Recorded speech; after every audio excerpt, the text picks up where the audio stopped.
Hallo, ich bin es. Mein Name ist Elia. Ich war noch nie in Deutschland. Ich werde Ihnen erzählen, was ich in den Lektionen der Landeskunde gelernt habe. Ich verbinde das Wort Deutschland mit dem Autos, Schule und Bier.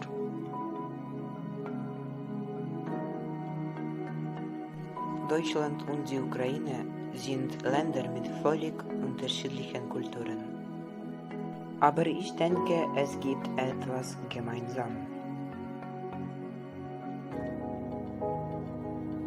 Zum Beispiel werden Bier- und Fleischgerichte sowohl in Deutschland als auch in der Ukraine geliebt.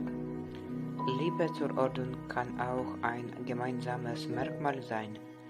In Deutschland gibt es sogar ein Sprichwort: Alles muss in Ordnung sein. In der Ukraine gibt es kein ähnliches, aber die Ukrainer lieben es, wenn alles in Ordnung ist.